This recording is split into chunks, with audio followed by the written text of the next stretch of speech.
Все должно быть хорошо.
Oh, that's great. Great. You know, the unemployment also hit the metro system now. Also, the metro is upward.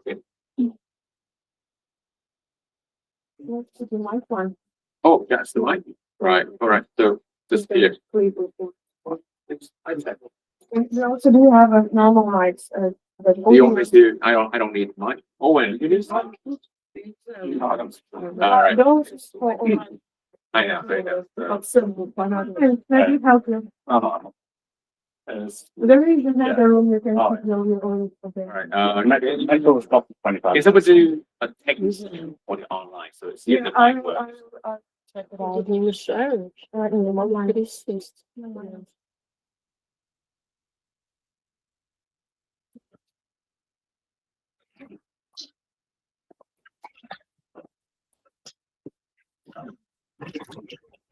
Oi.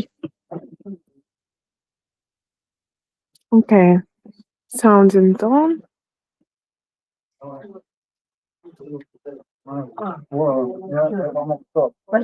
guys, could you please confirm once again that you can hear us? Yeah, there is two speaker mics.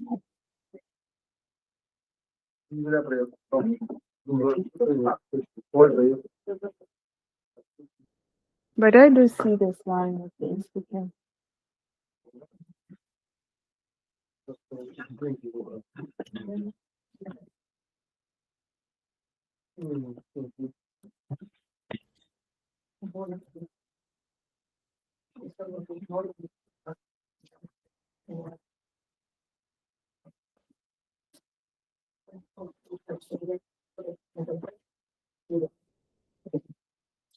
Okay, one minute that we had an unpredicted metro metro situation and rural stars in the minute.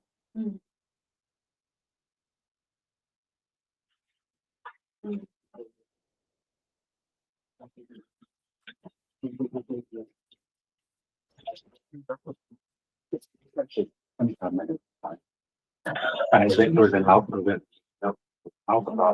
Just no, right. We can start this like tunnel when you like in the station, but then at least you put a stuff out. Yeah, could have done both.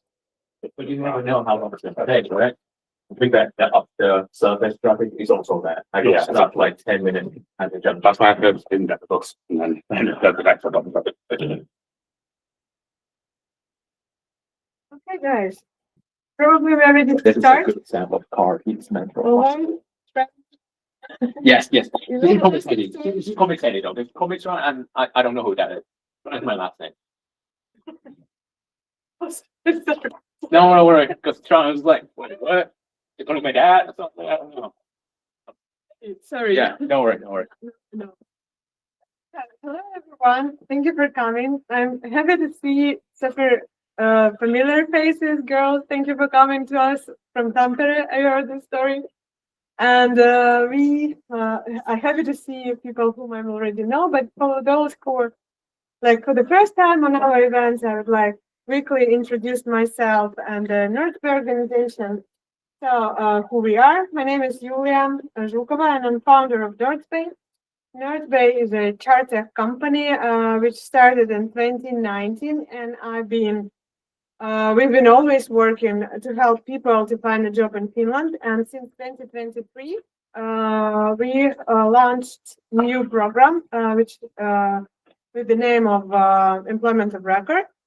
It means that if you want to work remotely from Finland, you can work through us and it will give you a legal pass to stay here. So you don't need to move to the other country. You can work from Finland with Employment of Record program.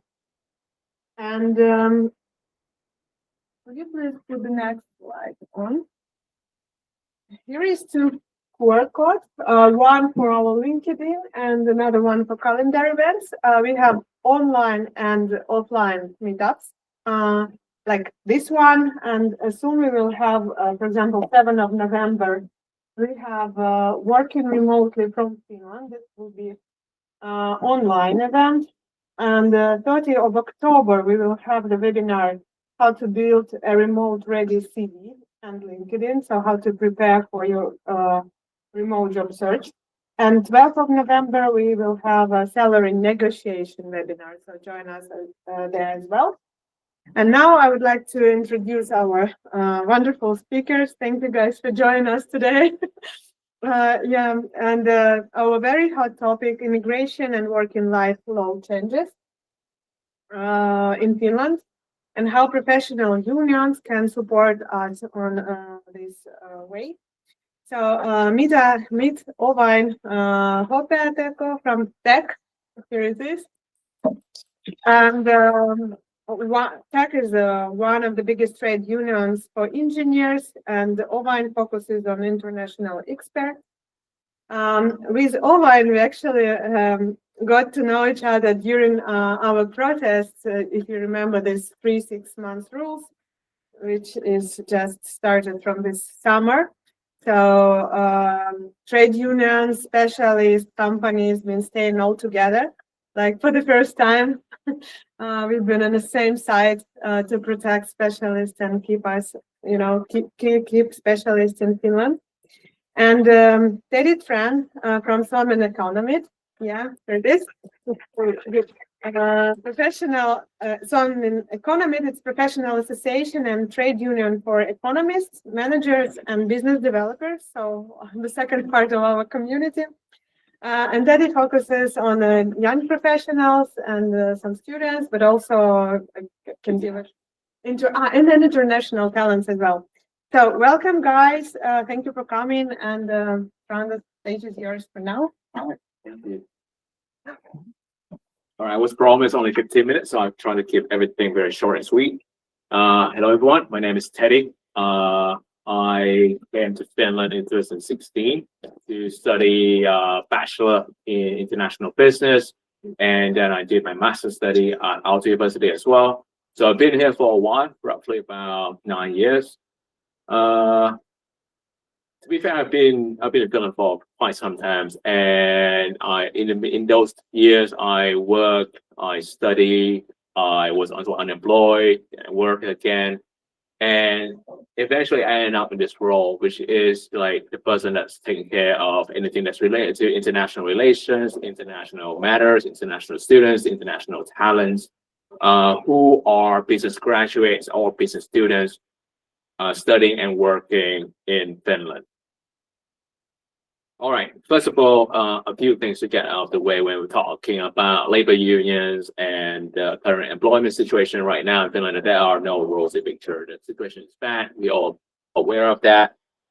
Not everything you see on, however, not everything you see on social media and newspaper is a real reflection of what is going on. And that's why we're here to talk to help you understand, but also to provide you some faces, like our faces, for you guys to see that, okay, here are the faces that if you have any questions regarding employment, labor issues, you should come and talk to us, or you should come and talk to these kind of organization and association that are working and promoting your benefits and your rights in this country. All right, so for some of us who have just been here or who have just started to work here in this country, what's it like to work in Finland?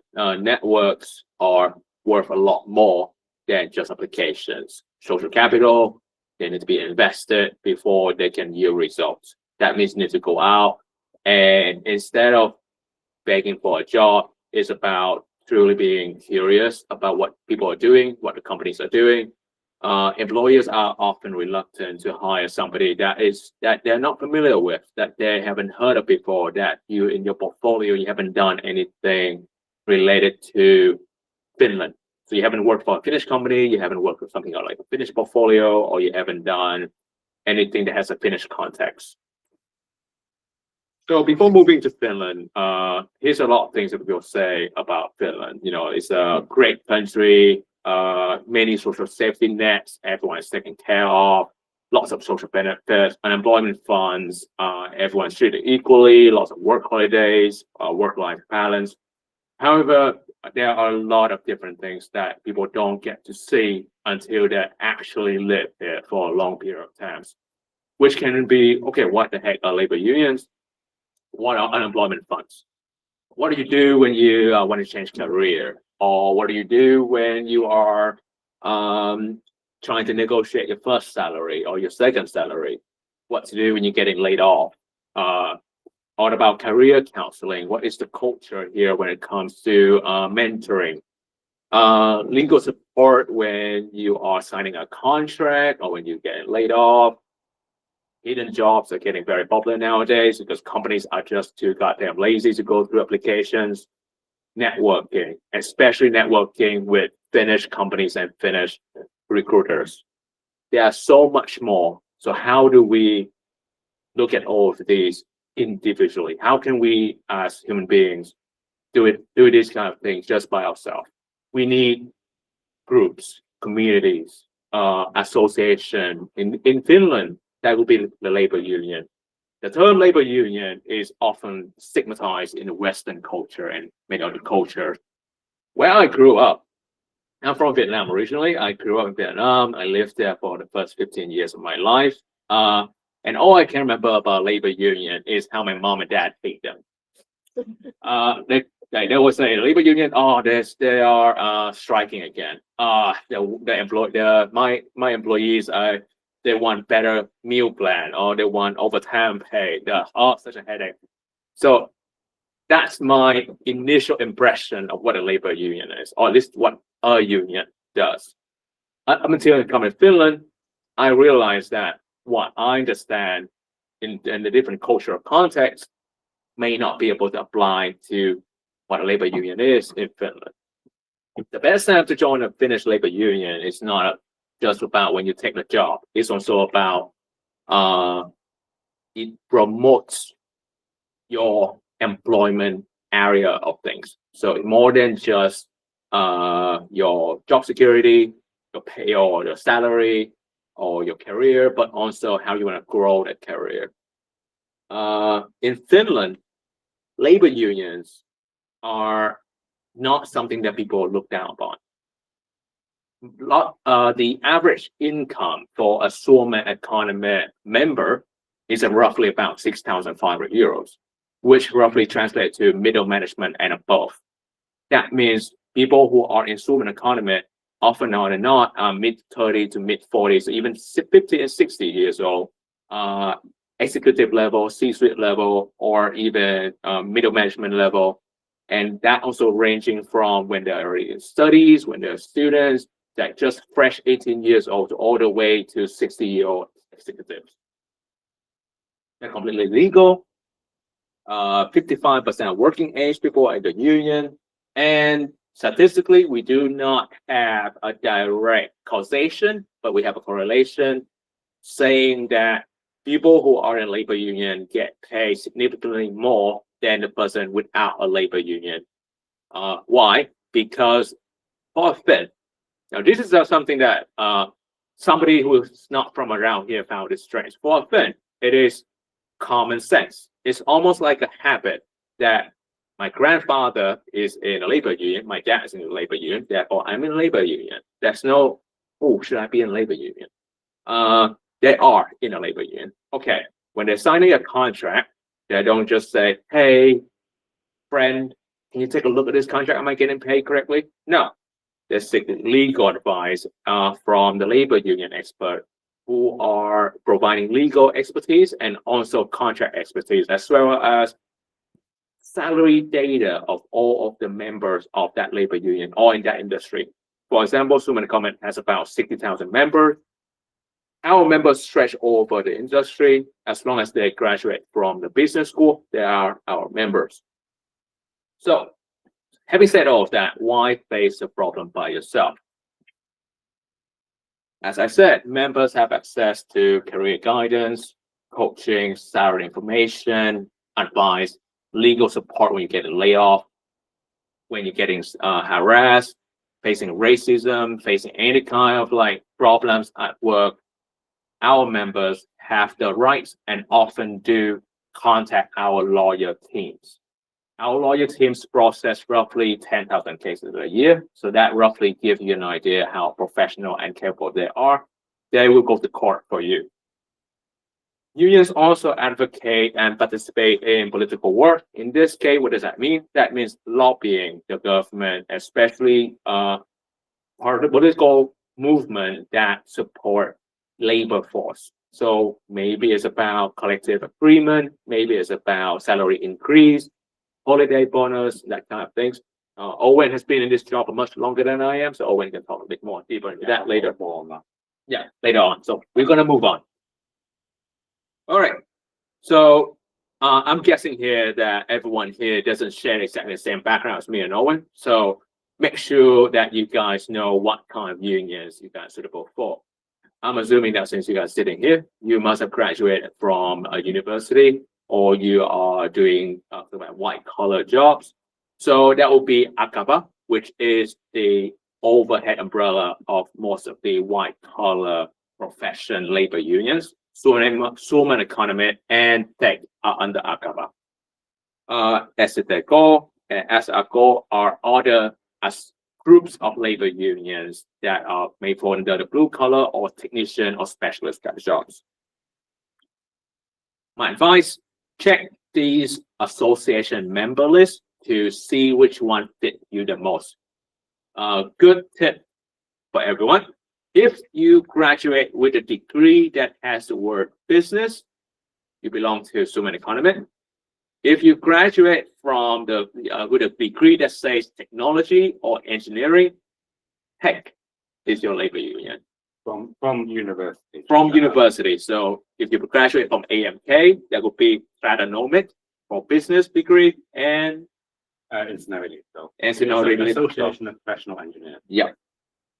As you can see here, there are two types of membership cases, either educations or professions. So It's really up to what kind of degree you have and what kind of jobs you are in right now.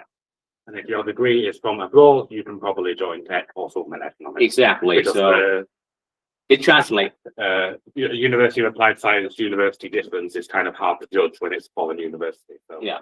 you are likely, but you can ask our membership office or like coordinators if you have any questions. And you can ask these two as a first point of contact Yeah. as well. Okay, let's just go very quickly to this. Unemployment funds. This is something that we highly encourage people to understand what this is. This is not Kela unemployment benefits. KOKO Kasa is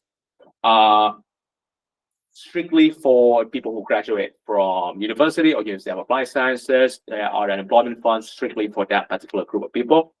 They only charge about 60 to 64 euros a year. So they are very cheap. However, what they guarantee is that as long as you have a work contract for a minimum of 12 months, that means you get a payslip for 12 months in a row. Doesn't matter what kind of work, just a payslip for 12 months in a row. If you get laid off on the 13th month, you will be eligible for their unemployment benefits, which are significantly more than the Kela benefits. And according to my understanding, it doesn't affect your citizenship application because it doesn't fall under social welfare. That is still, it's under still a debate, right? question. It's still a question. Great, still in a great area, Because but the unemployment fund does take money from the Kela benefit as part of the unemployment fund money. all right, I guess we find out soon. Yeah, I guess we find out soon. this is where the law is off. Yeah, that's what the law is shit. But as you can see here, my salary when I was employed, so I received KOKO Kasa in beginning of 2025. I was employed for 18 months in a row. My salary was roughly 3,100 euros. What I received back in terms of unemployment benefits, instead of 800 or 700 from Kela, I received roughly 1,500 to 1,600 euros from KOKO Kasa. The amount reduced over time. That means the first month was the biggest paycheck, and then the 8 months was about 14 to 1,200 euros roughly. I can't remember exactly, but that is still 400 to 800 more than what Kela would have paid me. So do the math. KOKO Kasa could give you, if you're unemployed like 2 years in a row, KOKO Kasa will at least guarantee you 15 to 16 months of unemployment benefits, and that would translate to roughly 8,000 to 10,000 euros more than Kela unemployment benefits. Right, just a few key things to wrap up before I give it to Owain. Suomen Ekonomit is one of the many unions and professional communities in Finland. Find the one that is most suitable for you. And here's the thing. When you join one of these, most likely there'll be a membership fee. People always say, oh, why should I pay for a membership fee? I don't even know what service has. That's why we're here to tell you what we do. But at the same time, if you're paying somebody something, that means you are a customer. And when you are a customer, do what customers do best: complain and demand.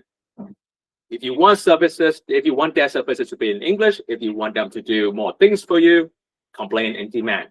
Call them, email them, talk to them.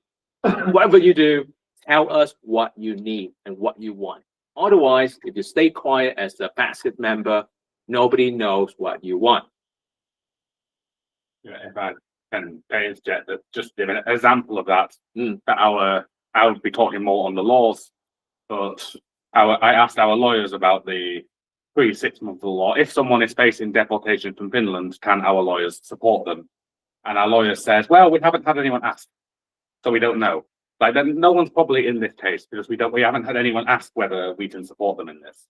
Because people aren't expressing their worry to our trade union, so therefore we're not saying in advance. So it's really useful to hear the feedback. Look, we're not like saying that you guys are passive. We're just saying that it's so often that when we're facing a problem or crisis when it comes to employment, immigrations, us international tend to be like, I'm a smart person. I can do this by myself. but most of the cases we don't know as much as a group. So trust that the group knows better and seek. Okay, this is gonna sound really weird. Seek professional help. That's what I'm trying to say. All right. Yes. Like a bit about this like transition between two unions. For example, I was in one union, then I changed career, and like I suited like the another union suited for me better. How I can transfer all this money that I have this in this KOKO fund to the another union? How this works? KOKO fund is not a labor. Could you please repeat the question because for Okay. translation? She was asking about what if you transfer from a labor union to another labor union? How do we transfer KOKO and employment funds? You're already paying for it, right? First of all, you don't need to transfer KOKO Casa. KOKO Casa sticks with you. The only thing you need to transfer is the labor union. KOKO Casa is unemployment funds. It's a separate entity. So if you want to translate, let's just say you want to transfer from BAM to Suomen Ekonomit. You just call BAM, hey, I want to cancel, and then pick up the next phone, call Suomen Ekonomit, hey, I want to become a member. It can be done in one day.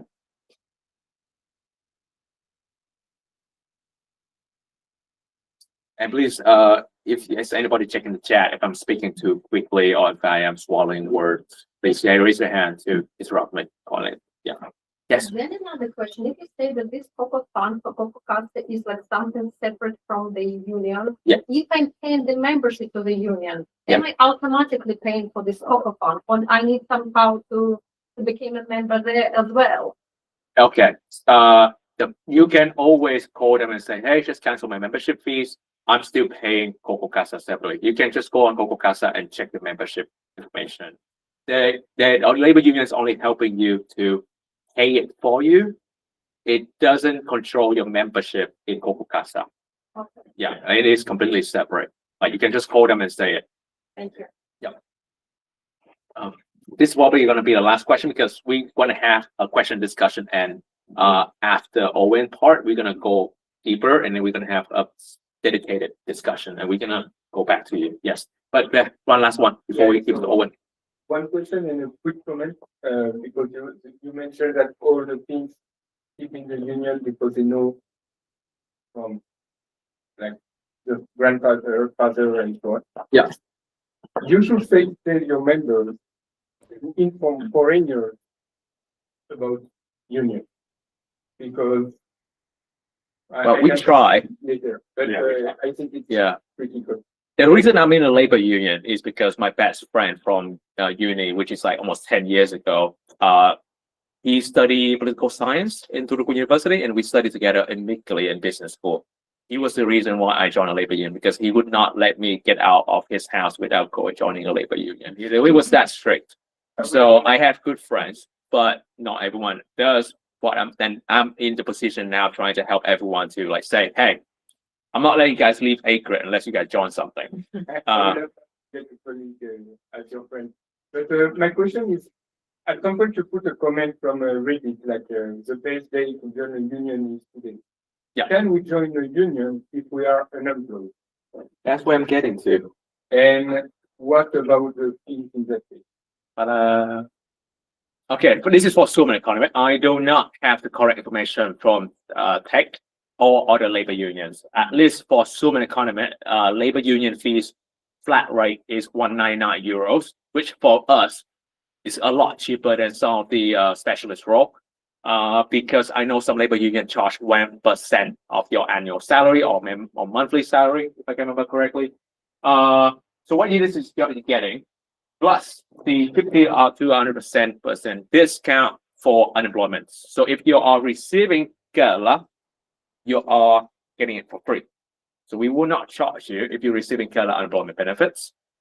And we only charge you 50% if you're receiving KOKO Casa benefits. The reason is quite obvious because you're getting a lot more with KOKO Casa. So. Well, I'm bringing the microphone to Owain. I will ask you a question. Oh yeah, that's true. You mentioned that you, for joining some unions, you need to have university degree. Degree. Yeah. Is it about Finnish university degree, or is it about the level of education? I think Owen can answer this one because he already just did answer this one. Yeah, any university degree or university applied science degree, it tends to be by level. But if the degree is gained abroad, then, or if you don't have a degree but you have a lower level of education and you've worked in the technology industry 20 years, no one is going to go, oh, but you don't have the university degree. That might have been how it worked when all our members were Finnish, but that just doesn't work functionally anymore. Yep. So it is quite flexible. And yeah, there is a union for you no matter your kind of background. Yeah, the pipeline should be like this. Do you want to join a labor union? If yes, we take you. And there's like very few barrier of entry right now. So we take anyone at this point. Yeah, mostly about wanting the people who we are suiting best. Yeah. Our career coaches can't help someone who doesn't have a technology education. That's true. Is how kind of I think we'll we'll leave it to you now. yeah, I'll just mention on the joining when unemployed on our side, it's completely fine. I think we have something like our membership is about €300 a year, so a bit more expensive, including KOKO. But we have, I think it's something like 80% discount if you're unemployed. And it can be kind of charged. You can ask for your membership fee to be monthly, and then it can be switched down to be in a very low cost. Yep. All right, I'll give the stage to Owen, and then we'll go a bit deeper into the immigration policies and that kind of thing. Go Owen. I might also in this, or was that Oh, you can't. So I need to switch that. Okay, we need to. Okay. Did you have them all? Is it my laptop? Take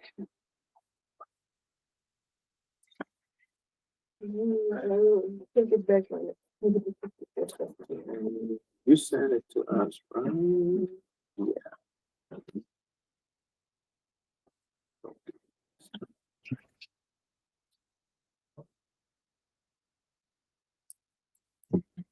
Well, wait, and I can introduce myself. It's not in the slides. Owen Hopeakato. I also moved to Finland and here to Aalto University in 2016 from the UK. I studied chemical engineering here, was very active in student culture here, trying to advocate for international students.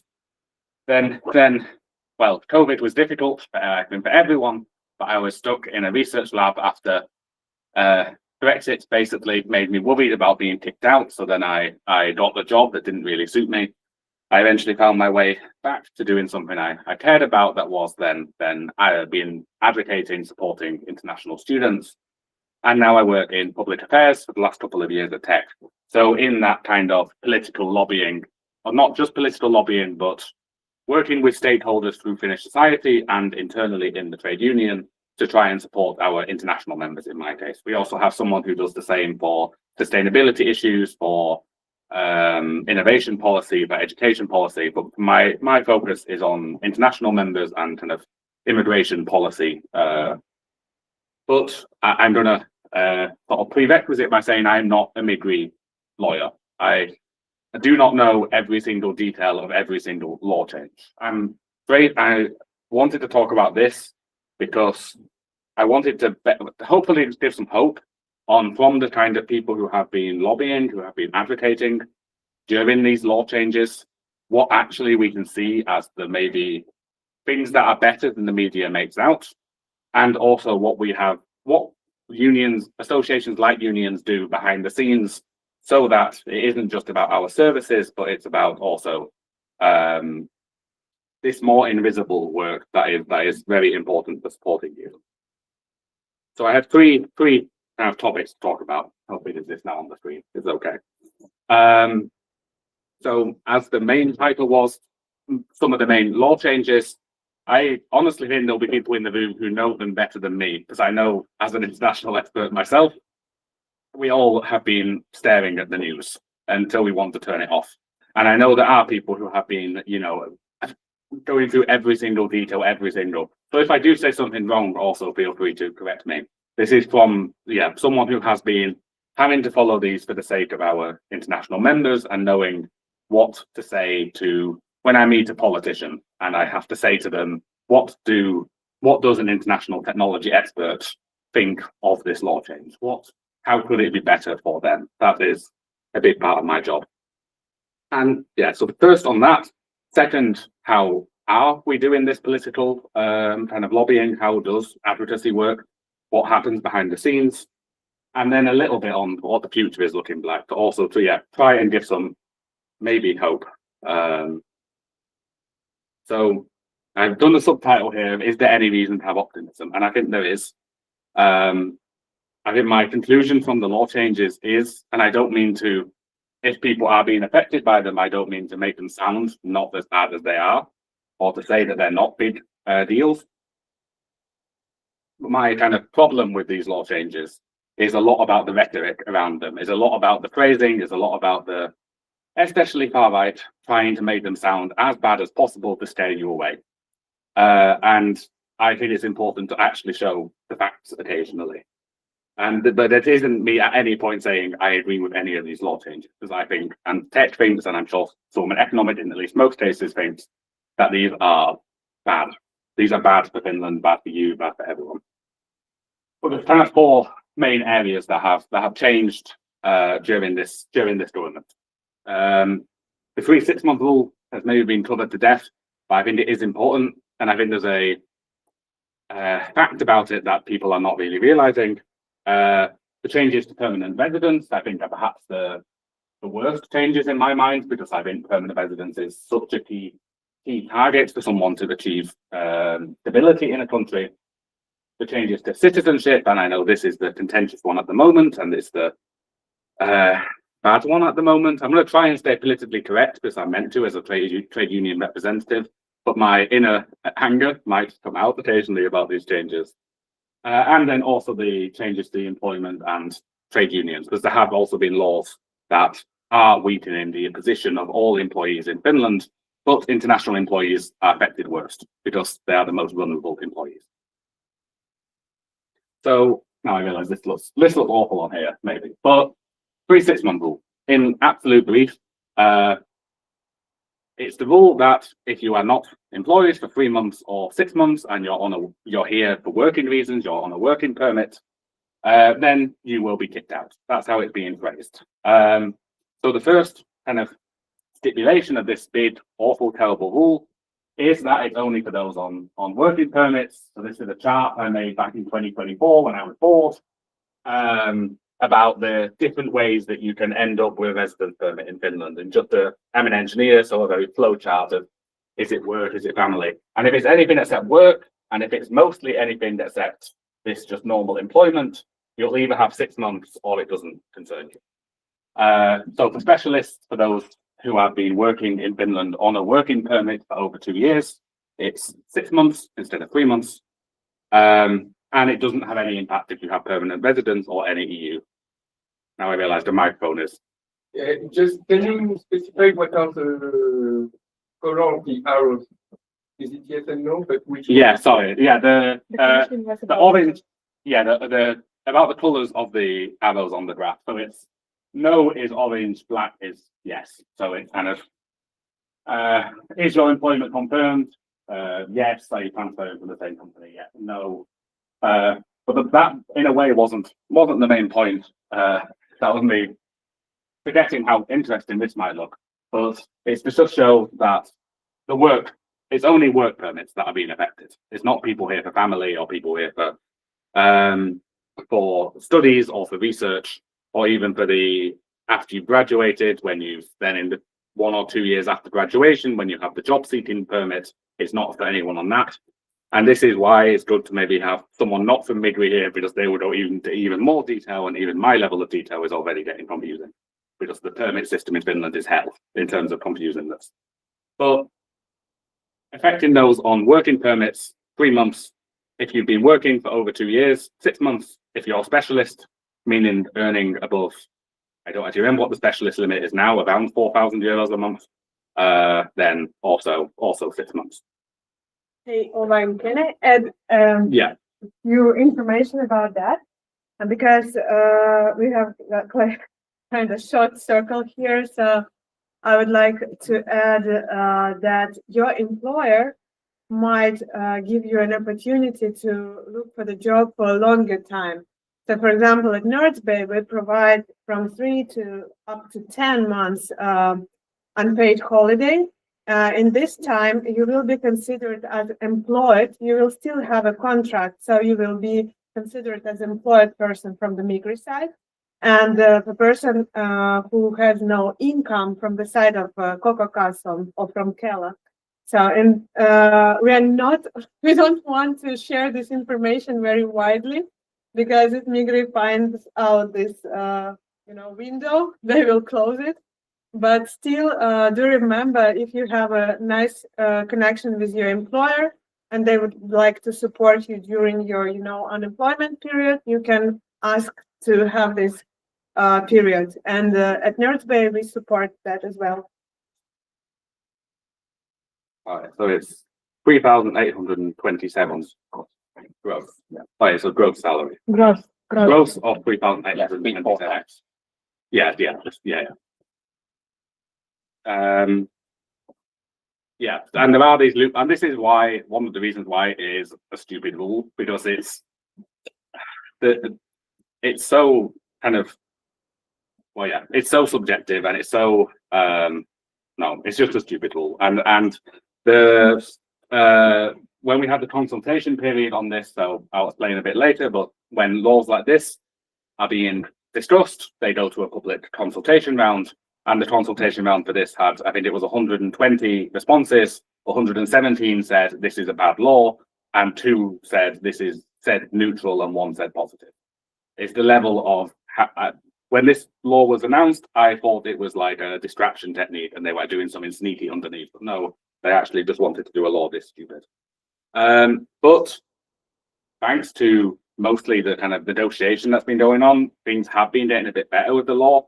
So I'll try and so this is the translation of the wording of the law. So it says the key wording is the residence permit may not be revoked. So it doesn't say after 3 months you have to be kicked out. It says until 3 months you're not able to be kicked out. And I don't know if this will make any sense to you, but I've had a lot of discussions with colleagues about this. Basically, it's a protection period, not a kick-out time. So it's you're protected for 3 months, you're not kicked out after 3 months, which maybe at the moment doesn't make much difference. But that means that it is actually much easier for future governments to render the 3 6-month rule useless. Basically, they just need to find more reasons why you have a protection period. So it can be, it may not be revoked, blah, blah, blah, or if you are actively in a late stage job application, or if you have kids that are in middle of school years and it will disrupt the kids' school to be kicked out of the country.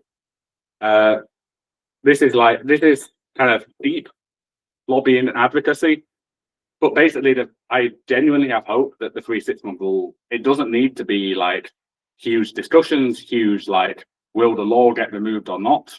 The law can just be tweaked and it's useless.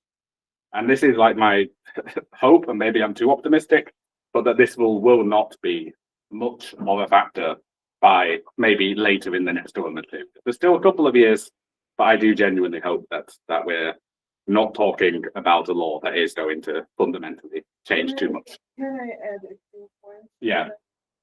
Because we do see cases when people start to receive like a notification from Migri after 6 months without payment. So you need to give an explanation what's going on. So just to be prepared for that as well. Yeah.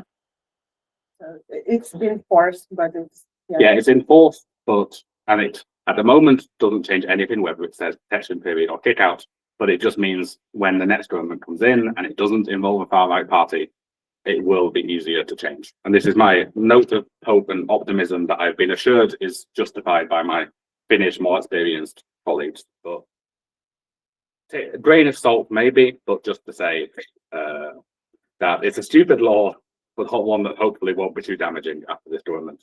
And text, I can basically put on paper the text official stance is that it's a stupid law. Maybe not, but stupid law in more politically correct terms. The second big law that affects and that I As I think the last time I spoke, and they're talking way too long because I get passionate. But the changes to permanent residence, and this is, I think, the most damaging because the permanent residence is the point where you can think, I want to leave my company and just start a startup, just so I can take the risk. Or I want to change job from this big, safe Nokia job to a small job that the company might go under, but it's a really good opportunity. Or I want to take a study leave, or I want to start a family and I want to kind of have the psychological safety to raise a child here without thinking I might get kicked out. So permanent residence is so important. And unfortunately, well, this is the official wording they have in the government page. They want you to comply with the rules of Finnish society, study the language, successfully integrate. What the law has done is make it 6 years instead of 4. That's like there might be still some. Yeah. Why do we say 6 years instead of 4? Where does it come from? So previously, before this law change, you would get permanent residence in 4 years. Now it's 6 years.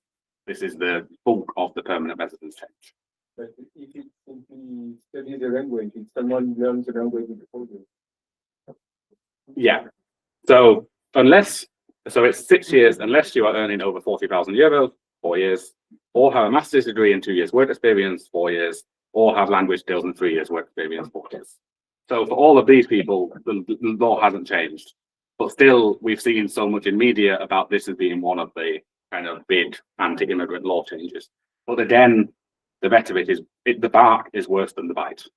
I would say. Of course, it's not good that for some people permanent residence is extended.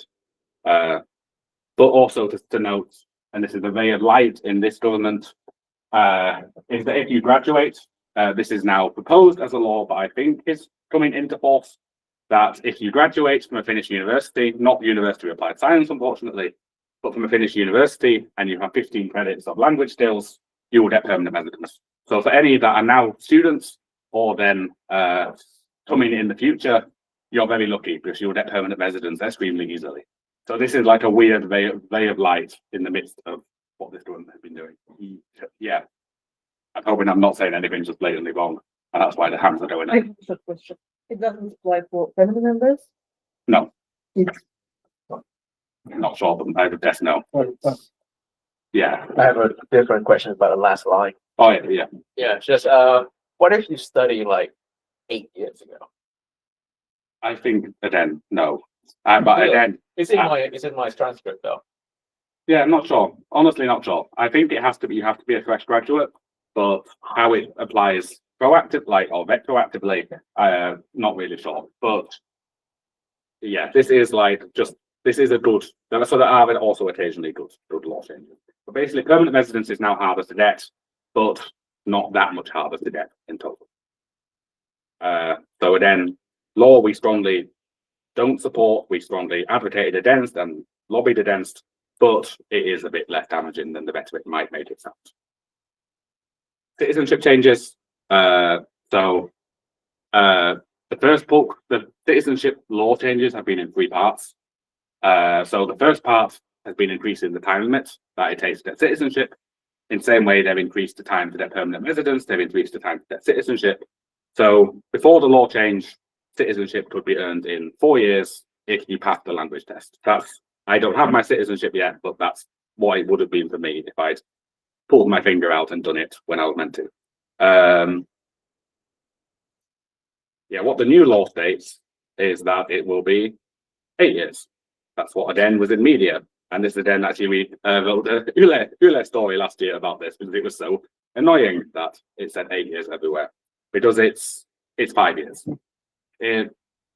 Before the citizenship law change, it was 4 years and you had to do the language test. Now it's 5 years and you have to do the language test. Unless for some reason you can't do the language test and then it's 8 years. But it's been written in media, written in sort of official documentation that they're upping it to 8 years.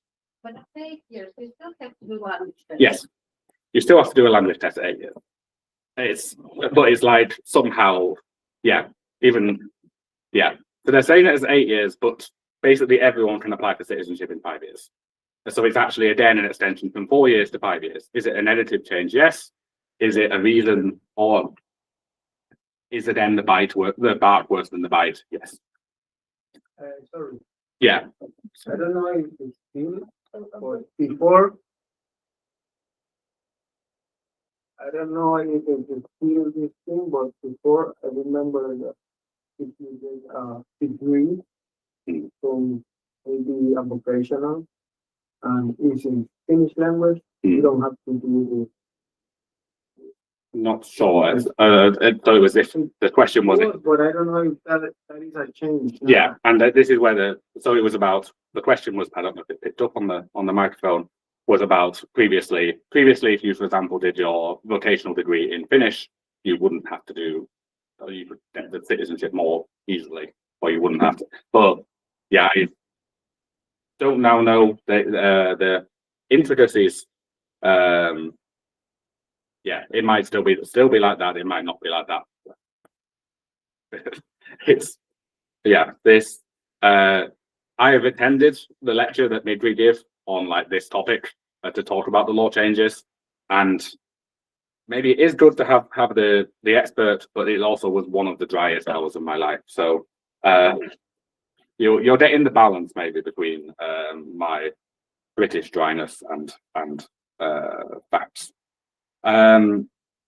But just this is now the latest.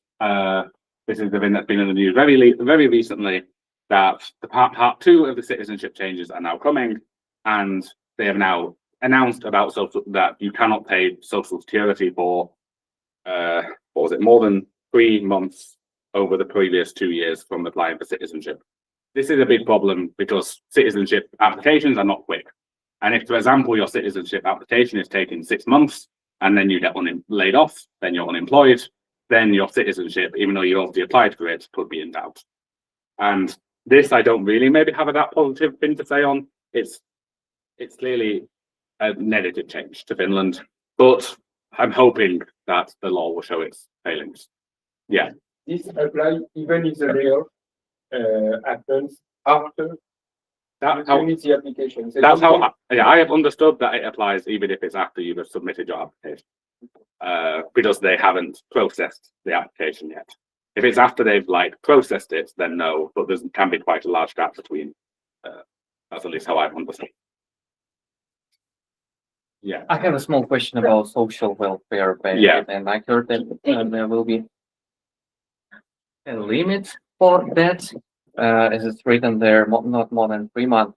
Hmm. Is it about any social welfare benefit, or is it about just unemployment benefit? Because I'm asking because I was recently on the parental leave, more than 3 months, because the minimum amount of days that you can take is 97.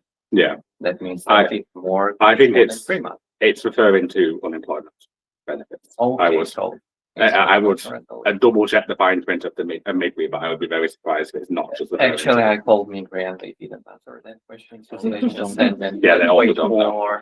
for an update that they will have in Yeah, January. that's And I mean, in my situation, I actually had to take it like at the end of the year, otherwise it will just disappear. So Yeah. I didn't know what to do, and I took it, but yeah. nobody knows how that will affect me in the future. And this is one of the big problems underpinning all of this is So is you that also the can answer chaos. that question, like for sure. No, Okay. my educated guess would be that it only applies to unemployment, just because that's what the Let's government hope is against. for the best. They're not against people who will have babies. They actually very like people who have babies.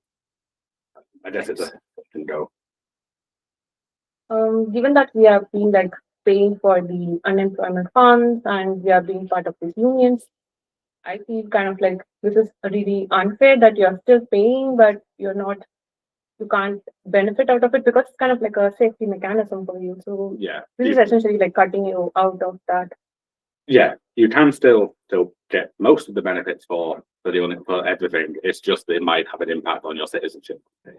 Yeah, So it's which isn't good, yeah, but it's and that's because kind of like those parts of the salary is kind of like fixed that you can't opt out of it or things like that. Yeah. But like if you want to go down that rabbit hole, you can also think about the fact that in Finland the reason why Finns can pay high, or are okay with paying high taxes generally is that they've received excellent schooling and so much money has been spent on them as a child. And internationals coming here have never received, like, the tax split for an international is already that you're spending a lot more than the average Finn across a lifetime here. But that's a rabbit hole to go down. Yeah. Just an opinion. Yeah. Because Kela to pay for my student lunch, should I? Yeah. The final point. This is maybe more. I think is very, very damaging. Maybe isn't as kind of immediately clear. And I am almost at my full time, and I'm like halfway through. So this is I'll rush through after this. So there's been a couple of changes to ultimately. I mean, it's not maybe too much of a surprise, bearing in mind who's in the government coalition, but to weaken the power of workers in Finland, to break a little bit of the worker power, break a little bit of what Teddy said about 55% of workers are part of a trade union. They want that number down because they think it would be politically best if employers had more power and it was easier to fire people, etc. And we disagree as trade unions, but for example, they have removed the tax exemption from trade union fees. So a year ago, we would have been telling you this and saying, but the trade union, because you get tax exemption on things related to your work, and the trade union is an integral part of working life, therefore you get a tax exemption. So if your tax percent is 30%, the trade union fee will be 30% cheaper. And that's how it has worked. And maybe it's not that much money overall, but that's what they've now removed. And it was a surprise that this got removed. This was something that was very ingrained in Finnish law, that trade union fees are tax deductible.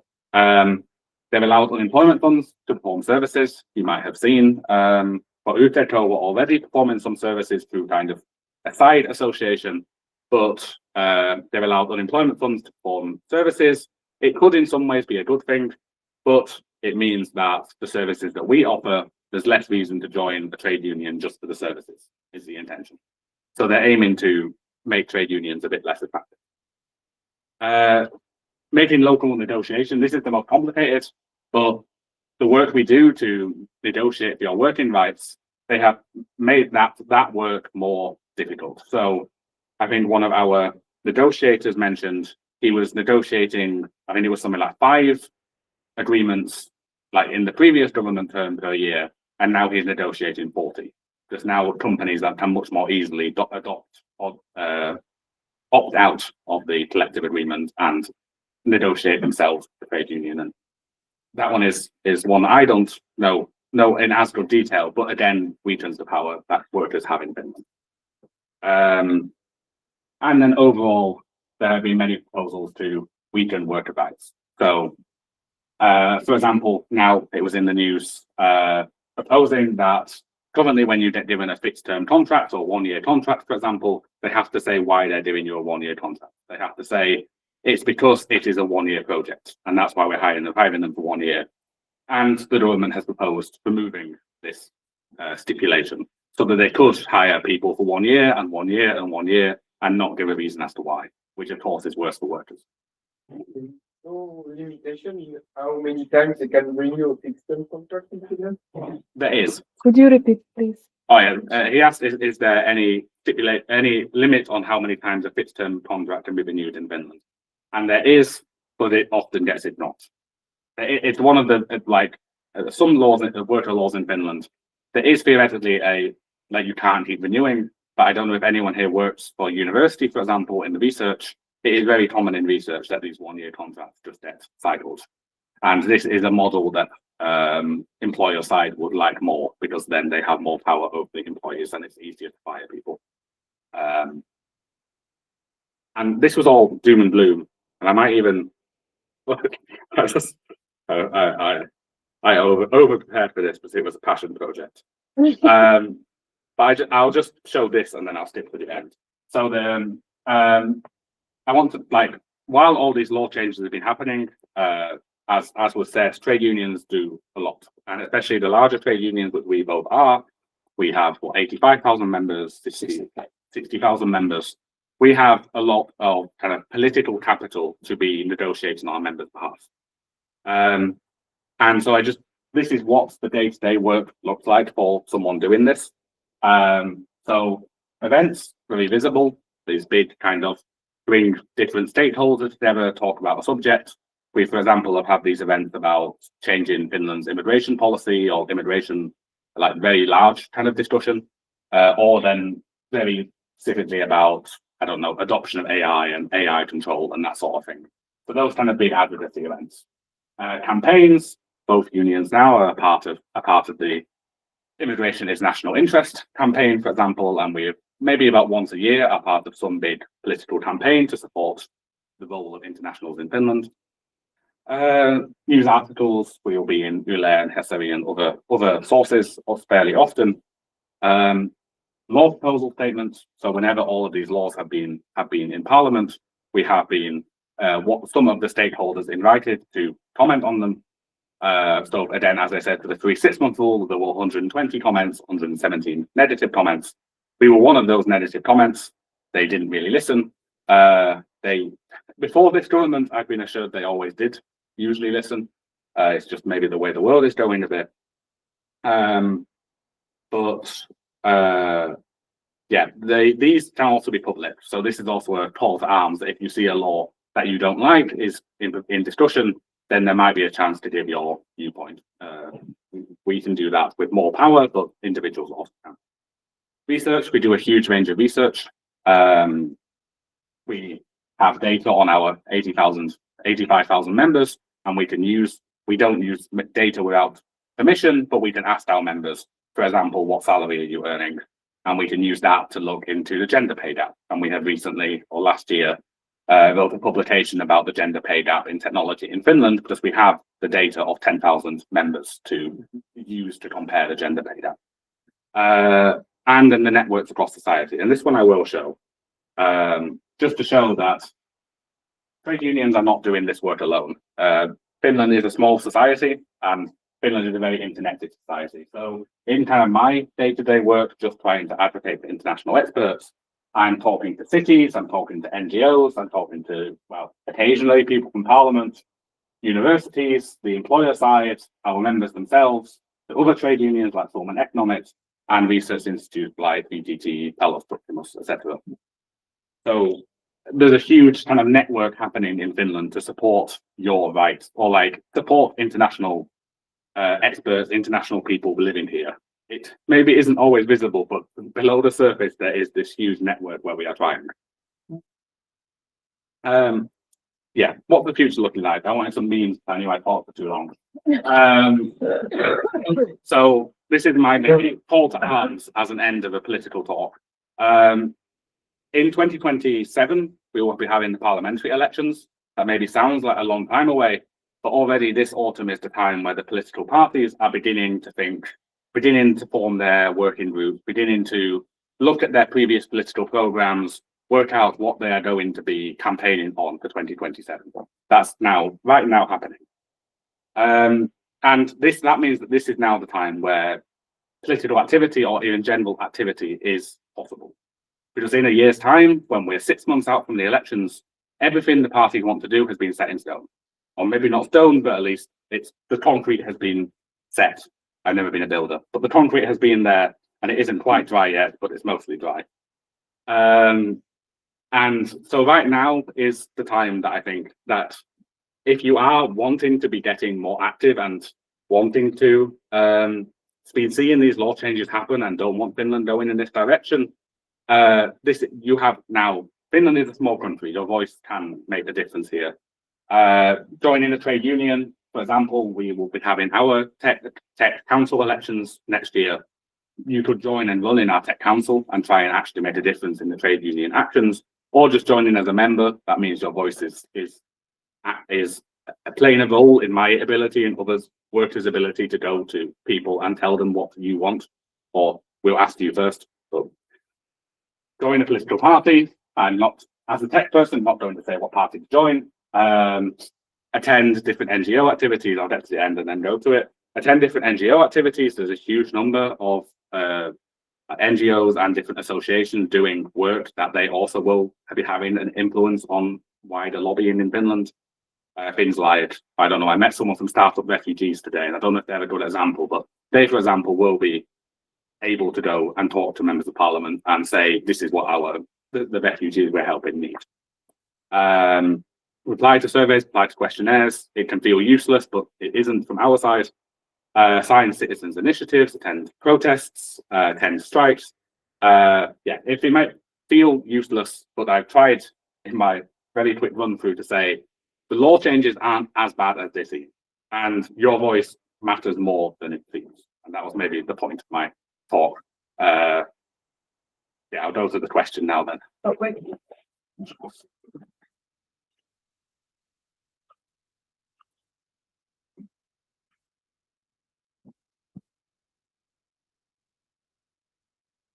I have a, let's say, a double question about your last slide. So you mentioned in particular about joining a political party and signing citizen initiative.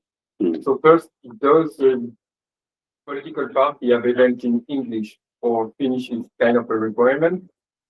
For the political parties, I think basically every single, except for the obvious party, every single political party has a English language group by now. I can say at least, well, to be equal, KOKO or National Coalition Party, they do, Greens do, Social Democrats do, Left Alliance do, and so at least kind of, and I think Keskusta also, so basically every major political party. And like for the wider influence, yes, everything is still in Finnish on the wider party level, but this is also actually why it matters to join and to be speaking English in the party events so that they are actually hearing your voice. So it won't be easy, but it is. There are now groups available to support you. And about signing citizen initiative, does the words of foreigners count or not? Because, for instance, for European initiative, they check that you're a European citizen, otherwise they exclude it. But for so I wrote citizen initiative on here. Now, those do require citizenship, but I was thinking, for example, there's been a recent lower the price of HSL like initiatives that has been, if you are a resident of Espoo, Helsinki, or Vantaa, or anything in the capital area, you can sign that initiative, and that will then try and lower the price of HSL. So I guess citizen initiative is the one specifically for citizens, but those kinds of initiatives. Okay. Owain didn't listen here, but also any. I'll check it out and put here so we can pass you it. can join. Okay. Just a quick word. One thing that one may not have mentioned here is that you can still vote for the municipal election. That doesn't require citizenship. Anyone can do it as long as you have a postal address in the city that you're voting for. Right? For example, I live in Espoo, so that means I can vote for the people who will represent me in the municipality of Espoo. So and Owain didn't participate. the next municipal election is in 2029. But like it is a good thing to think about for the future that also you can run. I mean, as said, I ran in the municipal elections this year without speaking that great Finnish and still got a decent number of votes. So it is very possible to have an influence also in the municipal elections. I think now we are in the kind of should we sit down? full question bit. So Do it. You can, I'll put that there. So we are seeing. Okay, so now we're ready for question and answers, guys. Yeah, I have a small question. Okay, You can start with something. wait a second. Do you have another set of mic for two of us? Because then it's harder for us to. You can give it. We can do this as well. Yeah. I assume it's got an okay range. So Okay. Yeah. Thank you, because we had to. Focus is paying when you are employed. Say that again. We will how long was How many months? around 15 months. 15. 15 months after your employment starts. There are more detailed information on the KOKO website. And from what I have been doing, Kokasa is very quick to reply. So if you have that kind of questions, the last time I checked is 400 days of unemployment.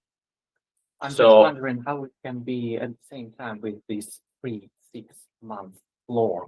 Because you can be Exactly. like It doesn't laid make off, sense. then Can't. you like Yeah. you can get like for 15 months this Yeah. money, but Yeah. actually you cannot. So But then if you have a bank account, I'm assuming you have a bank account in Finland, still that money is still going to your bank account, right? No, Unless because you, once you've left Finland, because I think the you have to close the account. Yeah, you have if are not, like, and you are Right. officially Yeah. you have to be registered as a job seeker in order to trigger that's the true. Yeah, unemployment. the job seeker, yeah. So yeah, once you leave Finland, yeah, it's another reason, another way in which it's sort of a stomachable one because the KOKO is only 63 euros. So in a way, you've but that it doesn't make it much better.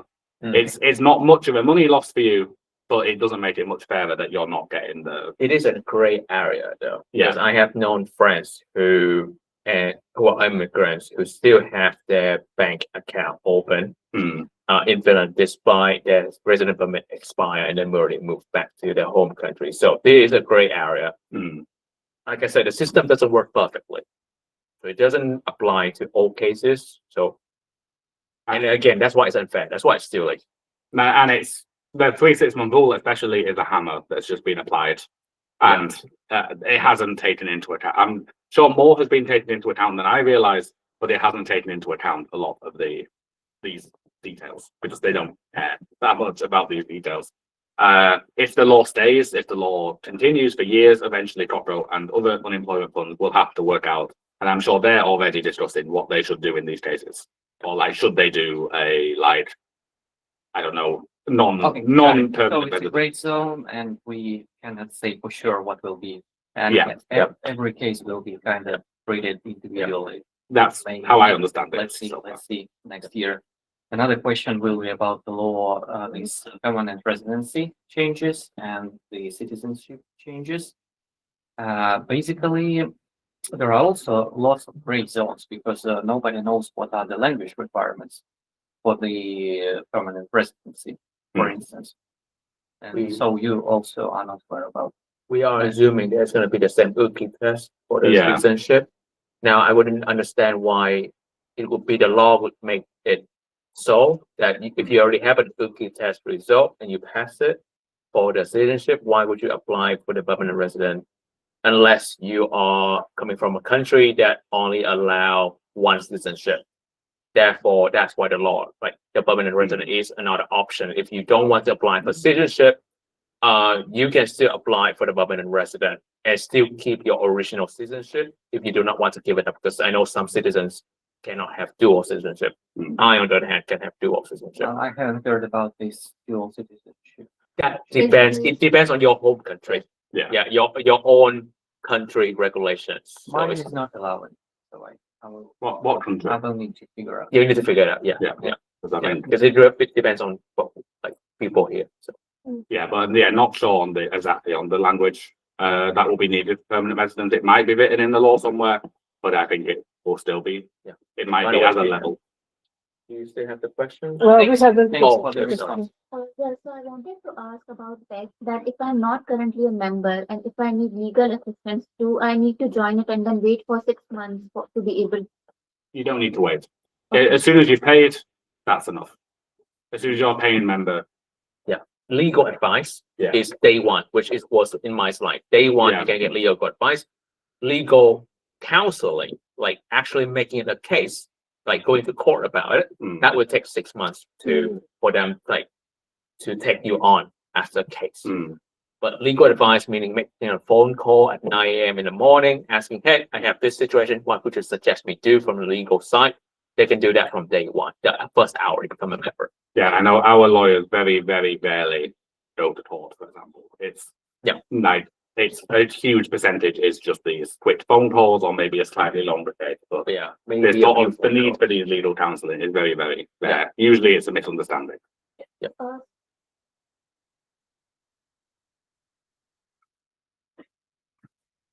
You want to switch? No, it's okay. Alright. Switch arms and that one. Also, if there's a situation with my company where I want the lawyer to represent me and speak on behalf of me, I'll have to wait for 6 months for that assistance.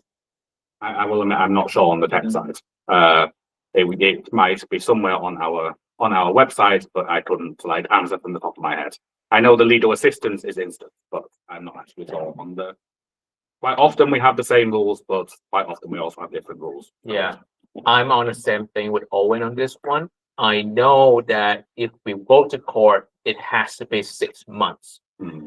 But I highly advise that you get legal advice first, because now we are talking about what you want to do, but that's not a legal advice. Seek legal advice first before you decide what is your next step.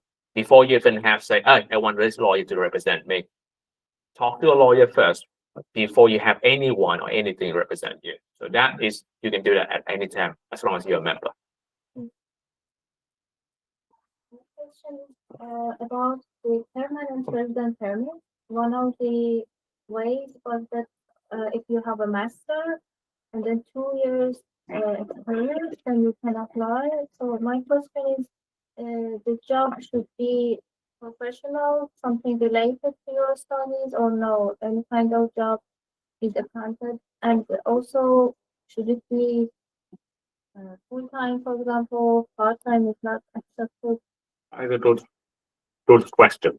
I think it doesn't need to be of the field. It needs to be, from my understanding, it just needs to be work experience that you're being paid a steady contract for, or like that. It should be a salary cap though. There should be a salary Yeah, minimum requirement. Yeah, I think there'll be a minimum salary requirement for the job. Not exactly. That will be on the Midway webpage. For some laws, it was they have kind of these two. They have like a minimum that's usually about 1,500 euros or something, and then for some things they have this like 4,000-ish euros. And I'm not sure which cap it will be. But yeah, it probably does depend on the amount. So you could be working part time, but so long as you're earning above the amount, then it's okay. Would be my. I don't know if we have mentioned this, but if you have graduated from a university in Finland and you have a university degree, let's say from Aalto or maybe from Tampere University, and you've been working for 4 years, and in the 4th years after your graduation, you lost your job. The 6 months is not the only thing that you can, is a protection. You can still apply for what we call a job seeking visa, which will provide a maximum of 2-year length for your job seeking visa. So if you recently graduate, that means less than 5. You have a grace period, and this is fact. You can check on Bakery. This is not a loophole. This is just something that Bakery has provided as saving grace for people who have studied here and graduate in Finland. But please check that if you have recently graduated, meaning less than 5 years. But yeah. I have a question as well. Yeah. So, but please, I have a mic. Yeah. I'm trying to be loud. Yeah, but then, yeah. Those nights don't mind. Yeah. So basically, this job seeking period that after graduation, could it be divided or it's just one time? Yes, it can be divided as a minimum of 6 months and maximum 2 years. So if you use up 6 months, you apply again for another 6 months, and you apply again for another 6 months, basically. It can be for 6 months with a maximum period of 2 years. Yeah. Please check on Migri again with this information, please. But from my memory, because I applied for that one, so I remember. Yeah, and whenever you apply for that, you have to show financial means. So I think for that unemployment funds or capitals or savings, investments. But that's the problem that quite a lot of graduates have, is that they want to apply for that for like a year that they have time to look for a job, but then they have to prove that they have something like 10,000 euros or something worth of savings. Yeah, something about 8,000 to 10,000 euros. Yeah. So there's that factor, but otherwise, this type of visa is specifically for Finnish graduates, not for everybody. Yeah, that type of visa is for people who have finished studies or research in Finland. Yeah, have a student visa. So, and here's a catch. You need to apply for that visa when you still have a valid visa. You cannot wait until your visa is about to expire. So you need to make sure you always apply for things when you still have a valid reason to stay in Finland. That means you have a student visa or working visa. Always apply for things before things get to the moment that you cannot Preferably apply. comfortably before, but it might be slow. About 4 months Yeah. will be a good grace period. I'm already a part of one labor union or that number. Now, if I wish to change now and either join the tech or so many months, does it mean that for all the money that I've paid till now, for these 3 or 4 years, every month, it's around 600 euros a year. I lose the benefits and I start fresh again with you, and I have to wait for 6 months to get the benefits. So, whatever benefits you're I providing. think we're now confusing union and unemployment. Union, you will have been paying, if you've been paying a fee into it, then you effectively are getting services and advocacy in return for your fee. There isn't kind of a build-up of money. If for the unemployment fund, then if you change, So it's actually from the beginning, if I now leave that and join yours. you can instantly receive the benefits from the new union. And another question is that, for example, I'm not sure if it is true. I just heard it from one of my colleagues. Is that is it so that if I work in a company, it's a company, and there is union already present there, and probably they are the biggest union over there, and maybe there is a small presence of tech as well, or this woman as well. But if I join that particular union who is more stronger, their voice has more influence on my employer when they go for collective agreement and etc. Whatever it is. I can at least say, so for example, take an example of VTT as our biggest employer or single employer. We have involved in VTT, even just on the engineering side, would be tech, would be Tears and Techie out a bit, and would be Loimo. So Loimo was on the Natural Sciences Union. And tech is the bigger one. But the negotiators who are negotiating your collective agreements, your rights, there'll be negotiators from tech, from Loimo, from the unions present that are in the same negotiating agency, UTM, and they will together be doing the negotiation. So we have always seen as a union that it doesn't matter so much which one you're a part of. Because you will still be getting the same kind of, your voice will have the same that you will have a negotiator from your union involved in the negotiation.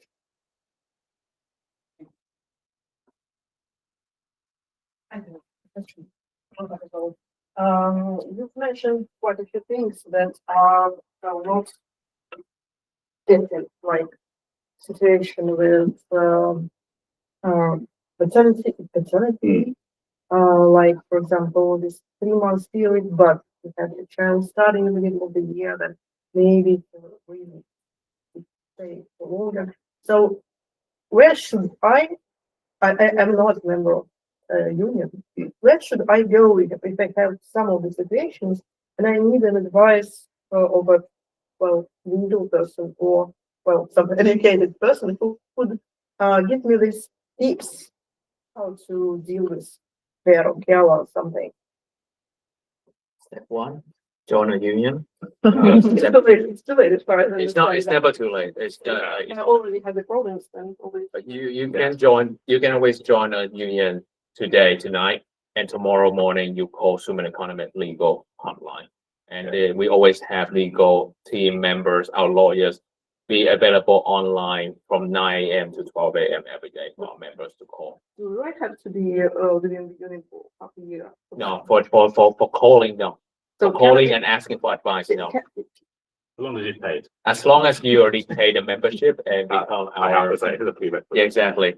As long as you become a full-time member, at the moment you become a full-time member, you can make a call or send a message to our legal team. There's no 6-month requirement. The 6-month requirement is only when we go to court. Yeah. It's only when we go and face the judge. Yeah, just there might be a slight delay to say, but like if it's on that someone needs to look at the application and check that you're a real human being and then accept it. That With some hours of the day. I understand that it's not the right way, but is it theoretically possible that I have problems with my something. And after I have problems, I come to you, I pay, and the next day I consult lawyer. So is it possible?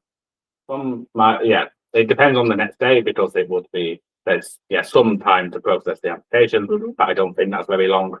And otherwise, I've asked our lawyers that I had an international message me. I'm unemployed at the moment and I need legal advice. If I join now, can I get the legal advice? And I said yes, because you can join and then you book the call or call up. And I will say on the in these sort of grey zones, our lawyers might not know that much better because our lawyers are employment specialist lawyers. Unfortunately, I don't. In terms of it should be MIGRI who know the best. But as said, when you contact MIGRI, they might go, we don't really know yet. There So are MIGRI appointed lawyer to appeal immigration cases. I have had friends and acquaintances who have used MIGRI lawyers to appeal their cases. However, I have heard also mixed reviews on MIGRI appointed lawyers. So it's really up to the luck-based kind of thing. But yes, you have a I question. just wanted to say, add to what you're saying, essentially. So I just wanted to add to what you're saying, essentially, that there is Oikeus Apple that's available. So if you can't afford a lawyer, for example, or if you're not a member of the union, there's an option to go to Oikeus Apple, and essentially they are obligated to provide you with free lawyer. It's really good. Oikeus Apple, you can just Google it quite literally. It's called Oikeus Apple. It's legal help, yeah. And they will appoint you some kind of a lawyer to help you with that. Yeah. But it's also a bit of a lottery. Like I agree It is. in the sense that This is something that is like my advice to my parents: never cheap out on lawyer here. You never know what you need, and get the right lawyer for your case. And employment lawyers for employment cases, immigration lawyers for immigration cases. But one of our lawyer who I was especially working with, because she handled international workers quite a lot, or non-Finnish workers quite a lot. She left tech, and I met with her for lunch like 6 months later, and she told me the hourly rate that her company now charges for one of her hours, and it was double the union fee for 1 hour with her. And previously, people were getting to talk to her for free. So our lawyers are very good, but specialized in employment.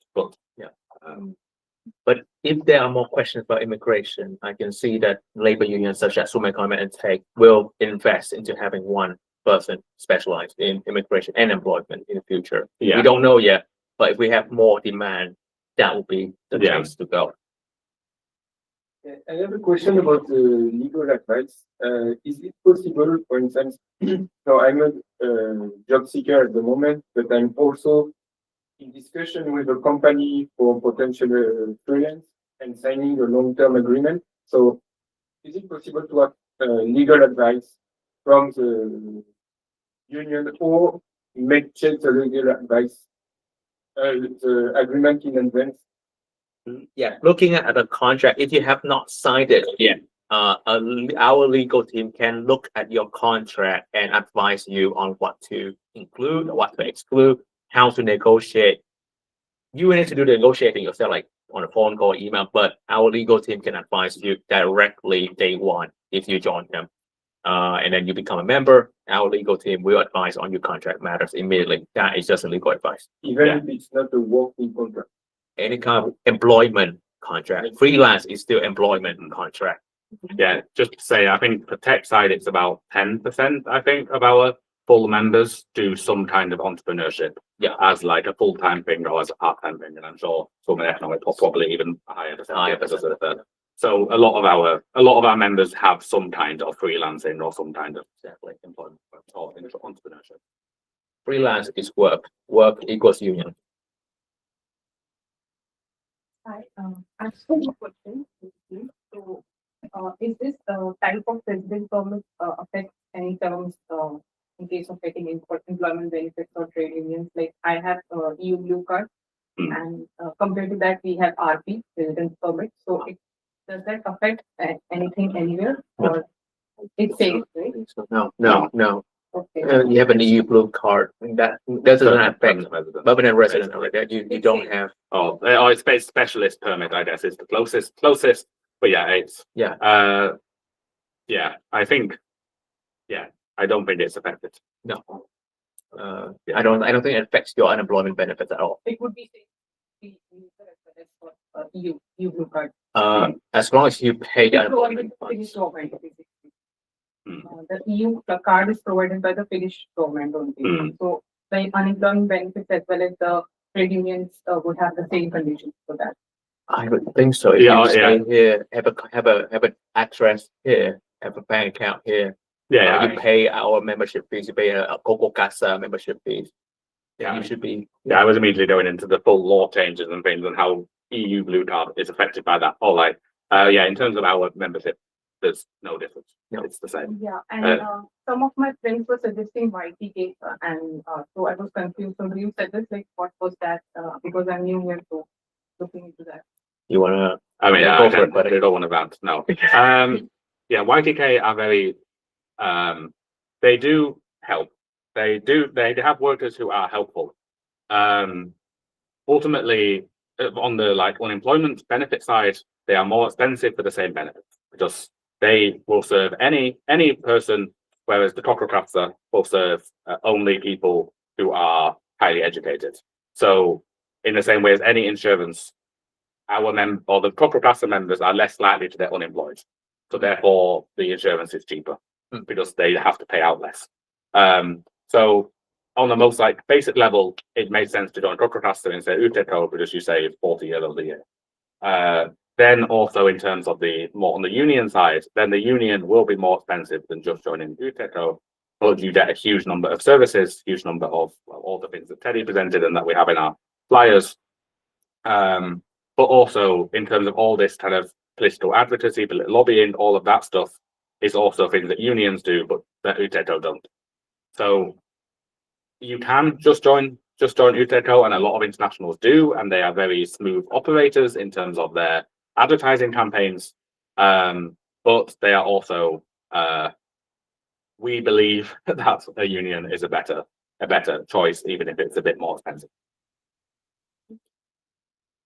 So I have another question. So currently I am in my PR, so I have my PR. So I am considering to take the citizenship. So in this case, since I already have the PR, like if the 3-month unemployment period happens, and if I tend to take those benefits, what are the alternative if I need to like not? Should I not take the benefit if I'm applying for citizenship? Depends how much you need the benefits. No. I mean, I'm here on permanent residence. I don't have citizenship. Work permit. You're on work permit. Yeah. The EU advantage for me, because I got through the Brexit negotiation, I got my permanent residence. So I'd just been here long enough when Brexit happened. Yeah, I'm also here on permanent residence. The only reason for me to get citizenship is that I can vote and run in elections that aren't the municipal elections. Yeah, I personally, I can say I'm not too worried about the citizenship. So I wouldn't financially hinder myself for months and months and months, even if it meant like I would rather delay my citizenship personally. But that's all. Everything is a personal decision.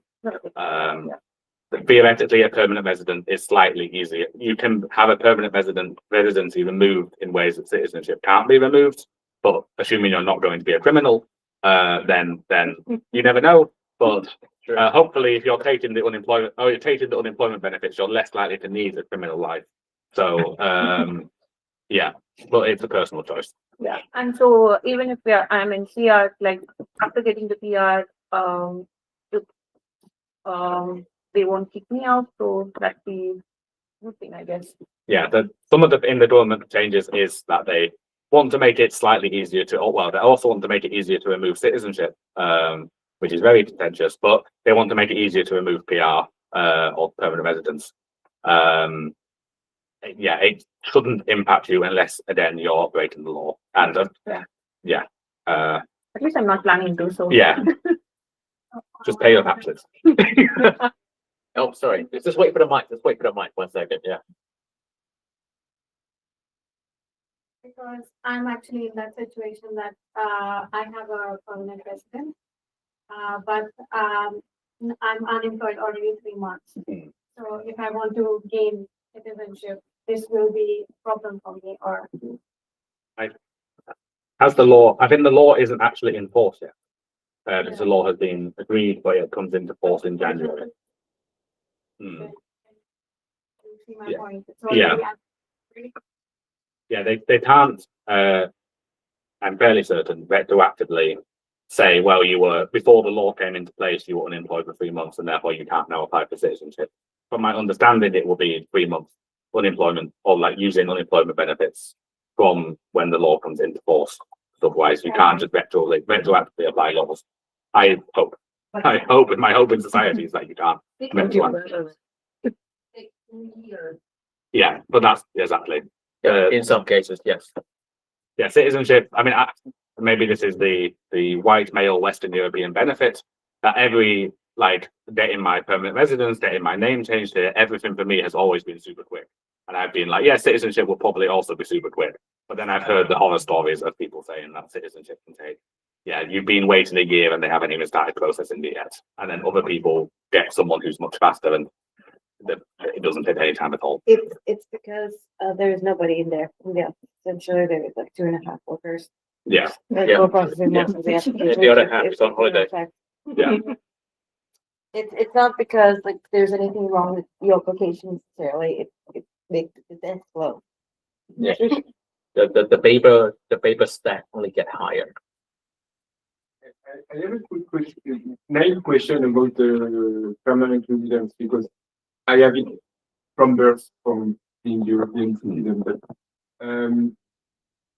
is the process the same for everyone?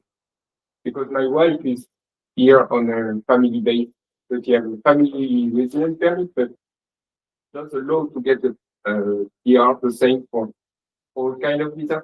Like if you have a work residence or family residence, do you apply the same for the PR? I think if we have someone who knows that, I think one member of our audience might know the answer to this one. Yes, essentially. Oh, yeah. Okay. Take that. So essentially, if there is like a family visa, then it's a type A visa. So you would need to read essentially the type A visa regulation. And work visa and family visa are type A visas together. Well, my wife doesn't have A or B on her visa. The residence permit is like fair something. but then I think it still falls. No, there's still It still falls under A or B, I think. You can slide with the contact details. Do you mind showing it? Because anyway, for your kind of questions, I highly suggest that you have that exact question and send it to Migri. But that sounds like something that is very specific, related to visa types and visa requirements. That is something that Migri would be very happy to answer if that is their job. So just in case you are the answer. No, we are not. We're not Migri professionals. No, there have been cases of people who have. I know someone who was in Finland for 12 years and then was still not being allowed to get permanent residence because he was studying at a University of Applied Science and that didn't give him the right kind of residence time and this A and B thing. Then I think he had another permit type and then he was an entrepreneur and he just never built up 4 years over his 12 years in Finland. So it kind of can, but it depends on the exact permit. I have a question. If we take a spouse who is not working, you've mentioned that it's reasonable for an unemployed person to join the union, but how can I, as a spouse who haven't yet worked for a long time in Finland, how and why should I join the union? What do I get from that? Yeah, so for example, I have one copy of our workbook here, which is more for students, but demonstrates our career services. But for example, the career services to instruct on how to apply for jobs in Finland, how to find jobs in Finland, how to access hidden jobs, how to prepare for interviews, all of that. I would say, as a spouse, I've been listening for how to find a job in Finland.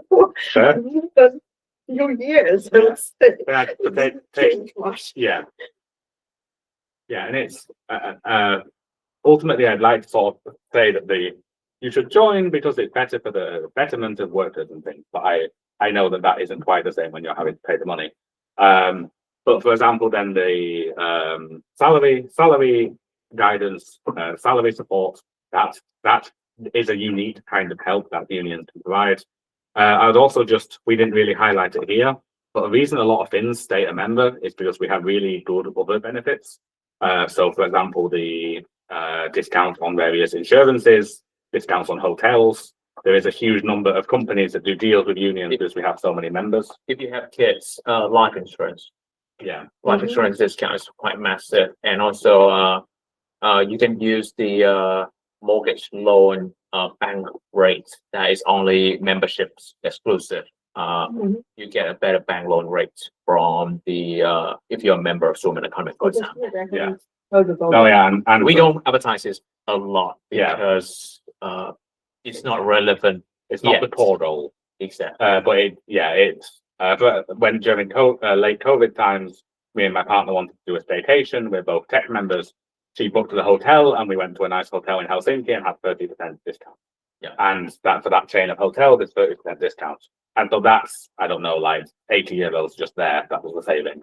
And like that type, there are like financially, if someone is smart, you can really make financial good. We, for example, also have cottages that people can rent out as members, which we don't have many cottages, so we don't advertise it too much because people then would be fighting over the cottages. But there's a lot of very maybe strange at times seeming benefits, and the life insurance, for example, the more serious ones as well. Yeah. Make it that even if you're not using any of the actual union services, it's still worth staying a member. If you're a member of one of the blue collar labor union, such as BAM, you get gas discount. Yeah. Quite useful, in my opinion. You can find all this information on your site. Yeah. Yes. Yeah. If you look at like benefits on the site, then it would say like other benefits, and it would say member plus portal. And the member plus portal is where all of this. Yeah. Is unfortunately the one part because we don't control it. It links to various company pages, so they might not all have English. They are all equal discounts for whether you speak Finnish or not, but it might be a little bit more. I have two questions. First one about any labor unions for entrepreneurs. So I'm myself entrepreneur, and will you recommend it or not? Because at some point I've been calculating, and I understand that probably it will be more convenient not to participate any. But what do So you there think? are unemployment funds just for entrepreneurs and freelancer. I highly recommend you look into them. What And is the name? Oh, you don't remember. I need to look it up. And Okay. you can help me with that. There is a strictly unemployment funds for entrepreneurs and freelancers, which operate similar to KOKO. Mm-hmm. And I wouldn't call a labor union for entrepreneurs a labor union. That would be more like a professional community. Mm-hmm. So they also have Suomen Yrittäjä. Just to say, it's the entrepreneur fund, so it's a very it's very easy to straightforward. remember name. Entrepreneur funds, yeah. Yeah. You can also see it. Yeah. Yeah. It is €7.90 per month if you're an entrepreneur. 7.9. So Per month, 96 Okay. euros a year for the unemployment Okay, funds. that's Yeah, not bad. if you lose your company, or if you lose your contract as an entrepreneur or things like that, they will cover your unemployment, similar to KOKO. Okay. Suomen Yrittäjä. Suomen Yrittäjä. Yeah, which is the professional community for entrepreneurs. I wouldn't call it a labor union, however, it operates similar to a labor union. It's more like a professional community, startup community kind of thing. Yeah. I've said a lot of our members do have entrepreneurship as a hobby or as their full-time occupation, but it is a grayer area because you're not benefiting from the collective agreements or you don't need the collective agreements in the same way. Mm-hmm. So it's for example, I think we have discounts on there is this entrepreneurship package in Finland that you can we have discounts on certain entrepreneurship packages and things. I think we do have some services that are specifically accounting and helpful to entrepreneurs, but it is a financial like it's in your desk. But yeah, definitely at least joining the entrepreneurship task force. Mhm. Okay. And the second question, do you have any like understanding what is the difference between permanent resident permit, like a Finnish one, and EU permanent resident permit? I don't know if our EU permanent resident here knows, but I think not much difference because I don't actually know if there is if there are some factors to do. Permanent can work and live here with the EU. You can work in another EU country. Oh, yeah, Country. Yeah, I was thinking just here, but yeah. But with pay, you cannot work in another European country. You have only permanent.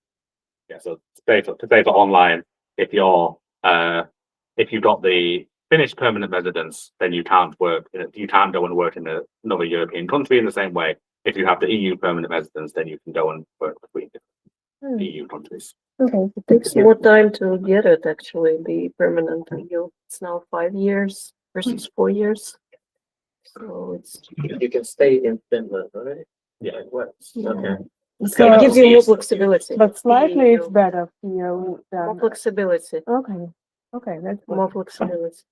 Yeah, but of course we want everyone to stay in Finland. So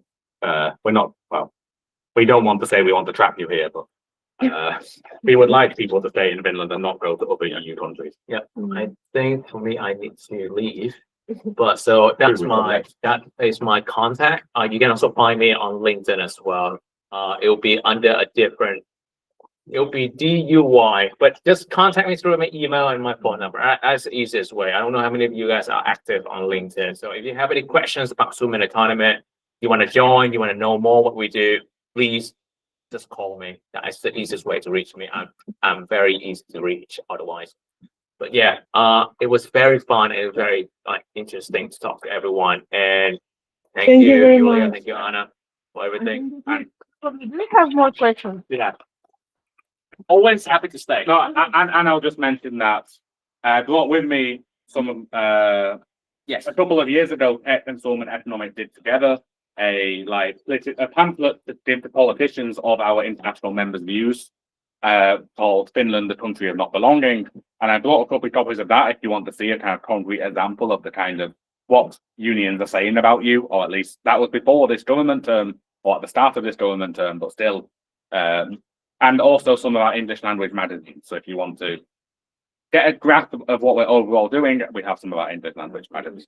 But yeah, thank you everyone. I'm not in a rush to go, but within reason. Online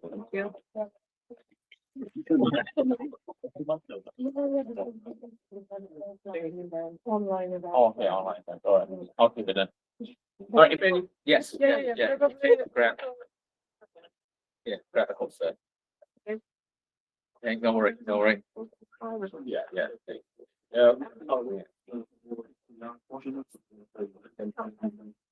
Yes.